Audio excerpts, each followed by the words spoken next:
Deputy commissioner Rawalpindi Liaquat Ali चट्टा ने एतराफ़ जुर्म किया है कि उन्होंने 8 फरवरी को होने वाले आम इंतखाबात में मुबैना तौर पर धांधली करवाई। आइए इसका जायजा लेते हैं। मैं वो इलेक्शन ठीक नहीं करवा सका और मैं अपने ओहदे से यहाँ इस्तीफा दे रहा हूँ। रावलपिंडी के 13 MNA की सीटें जो हारी हुई लोगों को हमने जितवाया है, लोगों की 70 हज़ार की लीड को हमने उनकी शिकस्त में बदला है और आज भी हमारे लोग बैठ के जेली मोहरें लगा रहे हैं। मैं माजरत चाहता हूँ अपने तमाम रिटर्निंग ऑफिसर से जो मेरे मातहत काम कर रहे थे, जो बेचारे रो रहे थे जब मैं उनको कह रहा था कि आप ये काम गलत काम करें और वो नहीं करना चाह रहे थे। मैंने इस मुल्क के या इस डिवीजन के साथ जो गलत काम किया है, मुझे रावलपिंडी के कचहरी चौक में सजाए मौत दी जानी चाहिए। अस्सलाम वालेकुम, मेरा नाम आमिर मजीद है और मैं समर डिजिटल में रिपोर्टर हूँ। पाकिस्तान में आम इंतखाबात 8 फरवरी को मुनाकिद हुए और इनके जो नताइज हैं उनको अगर हम देखें तो हम ये कह सकते हैं कि कोई भी सियासी जमात वाज़े बरतरी हासिल करने में नाकाम रही। PTI के जो हमायत याफ्ता आज़ाद उम्मीदवारान थे वो सबसे ज़्यादा वोट लेने में और सबसे ज़्यादा सीटें लेने में कामयाब रहे। लेकिन आज के दिन जो डिप्टी कमिश्नर रावलपिंडी हैं लियाकत अली चट्टा, उन्होंने एक प्रेस कॉन्फ्रेंस की और उसमें सनसनी खेज़ एतराफ़ जुर्म किया है। मैं इसको एतराफ़ जुर्म इस वजह से कह रहा हूँ कि वो किसी पे इल्ज़ाम नहीं लगा रहे, वो कोई इंकशाफ नहीं कर रहे हैं, बल्कि वो बता रहे हैं कि वो 8 फरवरी को होने वाले आम इंतखाबात में उन्होंने मुबैना तौर पर मुनज़्ज़म तौर पर धांधली करवाई। वो उम्मीदवार जो हार रहे थे उनको जितवाया गया है और जितवाया भी कोई 10,000 5,000 वोटों से नहीं, कहीं पर 70,000 वोटों से, कहीं से पर 50,000 वोटों से उनको जितवाया गया है। साबिक डिप्टी कमिश्नर रावलपिंडी लियाकत अली चट्टा, मैं इसलिए ये वर्ड यूज़ कर रहा हूँ साबिक, क्योंकि अब से कुछ देर पहले उन्होंने अपने ओहदे से इस्तीफ़ा दे दिया है। चट्टा साहब ने तो यहाँ तक कह दिया कि इस जुर्म में ना सिर्फ चीफ इलेक्शन कमिश्नर बल्कि चीफ जस्टिस ऑफ पाकिस्तान भी शामिल हैं। इलेक्शन कमीशन ऑफ पाकिस्तान की तरफ से एक प्रेस रिलीज सामने आया है जिस पे उन्होंने जो चट्टा साहब हैं उनकी तरफ से जो आयद किए गए इल्ज़ाम हैं उनकी तकदीर की है और ऐलान भी किया है कि जो उनके इल्ज़ाम हैं जो उनका दावा है या जो उनका एतराफ़ जुर्म है उस पर तहकीकात की जाए। चीफ जस्टिस ऑफ पाकिस्तान काजी फायज़ ईसा ने भी अपना एक बयान दिया है जिसमें उन्होंने ये कहा है कि इल्ज़ाम तो कोई भी लगा सकता है, लेकिन इल्ज़ाम लगाने के साथ साथ सबूत भी पेश किए जाएँ। यहाँ से बात का आगाज़ करेंगे कि अब चट्टा साहब को सबूत भी देने हैं। सबसे पहले चट्टा साहब को इस बात का जवाब देना है कि उन्होंने मुबैना तौर पर धांधली क्यों करवाई, उन्होंने मुबैना धांधली की क्यों और किसके कहने पर की। उन्होंने वो नाम लेने होंगे। सज़ा और जज़ा का जो कानून है इसके अंदर एक चीज़ होती है विल, एक चीज़ होती है चॉइस। इंसान के पास चॉइस होती है कि वो जो गलत काम वो करने जा रहा है वो काम करे या ना करे।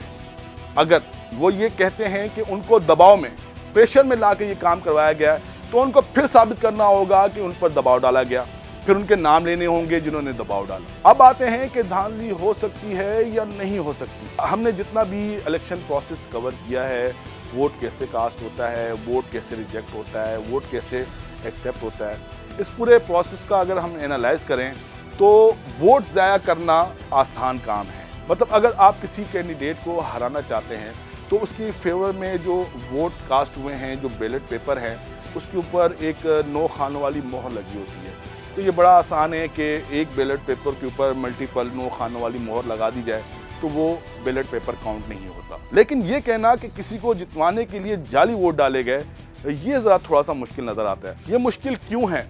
अगर आप वोट डालने गए हों तो आप जब पोलिंग स्टेशन के अंदर दाखिल हुए होंगे तो आपने देखा होगा कि एक मेज़ लगी होगी, वहाँ पर मर्दों के पोलिंग स्टेशन पर एक मर्द बैठा होगा या ख़वातीन के पोलिंग स्टेशन पर एक खातून बैठी होगी जिसको प्रिजाइडिंग अफसर कहते हैं। फिर वहाँ पर एक पोलिंग अफसर होगा। पोलिंग अफसर ने आपका शनाख्ती कार्ड चेक किया होगा, आपका शनाख्ती कार्ड नंबर चेक किया होगा, इस चीज़ को वेरीफाई करवाया होगा कि आपके पास जो शनाख्ती कार्ड है वो ओरिजिनल है और आपका जो शनाख्ती कार्ड नंबर है जिस पोलिंग स्टेशन पर आप मौजूद हैं, आया कि आपका वोट वहीं पर कास्ट होगा, इसको वेरीफाई किया होगा और उसके बाद आपको असिस्टेंट प्रिजाइडिंग अफसर के पास भेज दिया होगा। असिस्टेंट प्रिजाइडिंग अफसर के पास भी एक लिस्ट होगी, उसमें आप देख सकते होंगे कि अगर आपने वहाँ पर वोट डाला है तो आपका नाम लिखा होगा, वहाँ पर आपका एड्रेस लिखा होगा वहाँ पर, और इसके अलावा आपकी तस्वीर वहाँ पर मौजूद होगी। जहाँ पर आपके कवायद दर्ज होंगे उसके सामने एक खाली खाना होगा जहाँ पर असिस्टेंट प्रिजाइडिंग अफसर ने आपका थंब इम्प्रेशन लिया होगा और उसके बाद आपको एक बैलेट दिया होगा। तो इसको काउंटर फाइल कहते हैं, जिसके अंदर आपके तमाम ख़वाइफ जो है वो लिखे हुए होते हैं। तो अगर ये कहा जा रहा है कि जो हारने वाले उम्मीदवार थे उनके हक़ में जाली वोट डलवाए गए, तो इसको पकड़ना बहुत ही आसान है। चट्टा साहब क्या कह रहे हैं, इलेक्शन कमीशन क्या कह रहा है, चीफ जस्टिस क्या कह रहा है, सब छोड़ दें। सिर्फ वो जो बैलेट पेपर्स हैं, वो जो 11 हलकों के बैलेट पेपर्स हैं, वो मंगवाए जाएं और उन बैलेट पेपर्स को जो है उनकी तस्दीक करवाई जाए, नादरा से फिंगरप्रिंट्स की तस्दीक करवाई जाए, पता चल जाएगा कि कितने जाली वोट कास्ट हुए। फॉर इंस्टेंस ऐसा तो नहीं हुआ होगा कि 5 लाख लोग जो है वो रिजर्व में रखे गए होंगे इन 11 हलकों के लिए कि इन 5 लाख लोगों से जो है उनसे जाली वोट डलवाने, उनके फिंगरप्रिंट्स भी वहाँ पर होंगे। ऐसा ही है। और अगर उनका वोट उस पोलिंग स्टेशन पे नहीं है और उनके फिंगरप्रिंट्स वहाँ पर मौजूद हैं, तो ये भी साबित होगा कि यहाँ पर जो है वो जाली वोट डाला गया। पोलिंग स्टेशन पर इलेक्शन कमीशन ऑफ पाकिस्तान के अमले के अलावा सियासी जमातों के पोलिंग एजेंट्स भी मौजूद होते हैं। जिन हलकों में बताया जा रहा है 11 हलकों में जहाँ पर ये जाली वोट जो है वो कास्ट करवाए गए, उनके जो पोलिंग एजेंट्स हैं उनसे भी मालूम किया जा सकता है कि क्या उनके सामने गिनती का अमल मुकम्मल हुआ और उन्होंने फॉर्म 45 हासिल किया या नहीं। तो जाली वोट, जिस तरह कि मैंने आपको जो पूरा प्रोसेस एक्सप्लेन किया है, उसके अंदर जब आपको बैलेट इशू किया जाता है तो असिस्टेंट प्रिजाइडिंग अफसर अपनी मोहर लगाता है और उसके अलावा अपने दस्तखत करता है। अगर किसी बैलेट पर असिस्टेंट प्रिजाइडिंग अफसर के दस्तखत या वो मोहर नहीं है तो वो बैलेट काउंट नहीं होता। जो असिस्टेंट प्रिजाइडिंग अफसरान थे इन 11 हलकों के, उनको बुलाकर उनसे तहकीकात की जा सकती हैं। चलें अब इससे भी आगे बढ़ते हैं, जाली वोट कैसे कास्ट हो सकते हैं। इसी यही प्रोसेस होगा कि असिस्टेंट प्रिजाइडिंग अफसर की स्टैंप होगी, उसका सिग्नेचर होगा और जो वोट डालने वाला है उसके काउंटर फाइल पर फिंगरप्रिंट्स मौजूद होंगे।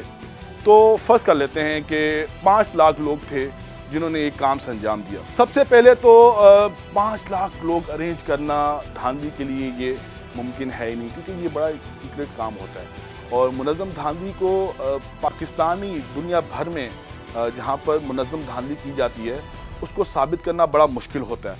वो इस वजह से मुश्किल होता है कि ये काम बड़ा सीक्रेटली किया जाता है। चले 5 लाख लोग नहीं होंगे, 50 लोग होंगे। अच्छा, 50 लोगों ने जो है बताया जा रहा है 70 हज़ार जाली वोट कास्ट किए गए। उन्होंने अपने काउंटर फाइल्स पर अपने फिंगरप्रिंट्स लगाए होंगे, तो नादा से वेरीफाई हो सकता है। और अब ये बाकायदा तौर पर जिम्मेदारी है जो जीतने वाले कैंडिडेट्स हैं उन पर भी और जो हारने वाले कैंडिडेट्स हैं उन पर भी, और रियासत पाकिस्तान पर भी ये जिम्मेदारी है कि ये जो 11 हलके हैं जहाँ पर जो साबिक डीसी हैं चट्टा साहब, उन्होंने इल्ज़ाम आयद किया है कि उन्होंने मुबैना तौर पर धांधली की है, इसकी तहकीकात की जाए। तहकीकात इल्ज़ामात की नहीं होनी चाहिए, तहकीकात साइंसी तौर पर की जानी चाहिए। जो बैलेट पेपर हैं उनकी वेरिफिकेशन की जानी चाहिए। इसमें ये ज़रूरी नहीं है कि जो साबिक डीसी रावलपिंडी हैं लियाकत अली चट्टा वो सच बोल रहे हैं या झूठ बोल रहे हैं। वो बैलेट पेपर तो झूठ नहीं बोल सकता ना, उस पर तहकीकात की जाए, सच और झूठ सामने आ जाएगा। इसके अलावा जो साबिक डीसी हैं उन्होंने तो एतराफ़ जुर्म किया, लेकिन जो सूबाई वज़ीर इत्तलात हैं उन्होंने भी बड़ी जल्दी की और उन्होंने उनको साइकोपैथ का एक लक़ब दे दिया। अब उन पर भी लाजिम है कि वो ये साबित करें कि जो साबिक डीसी रावलपिंडी हैं वो किसी मेंटल हेल्थ इशू को फेस कर रहे हैं। उनको ये साबित करना होगा कि उनकी कोई मेडिकल हिस्ट्री होगी कि वो अपनी कोई मेंटल इलनेस की कोई दवाइयाँ लेते होंगे, किसी डॉक्टर के पास जाते होंगे, तो पूरा रिकॉर्ड उनको लाना होगा। पाकिस्तान में इलेक्शंस के बाद इस तरह इल्ज़ामात दर इल्ज़ामात का सिलसिला मैं तो गुज़िश्ता 4 इलेक्शन से जो है वो देखता आ रहा हूँ। हमारे जो सीनियर्स हैं वो भी ये बताते हैं कि जब वो इलेक्शंस कवर करते थे, जब इलेक्शंस का इख्तिताम होता था, जब नताइज आ जाते थे, तो जो उम्मीदवार हार जाते थे तो उनकी तरफ से इल्ज़ामात लगाए जाते थे। तो ये इल्ज़ामात का सिलसिला अब भी जारी है, लेकिन इसके अंदर इल्ज़ामात की जो है वो तहकीकात होनी चाहिए। जो बैलेट पेपर है जो मौजूद है, जो सबूत है, उसको वेरीफाई करवाना चाहिए, सच और झूठ सामने आ जाएगा। इस वीडियो पर अपना फीडबैक ज़रूर दीजिएगा। अपना ख्याल रखिएगा। अल्लाह।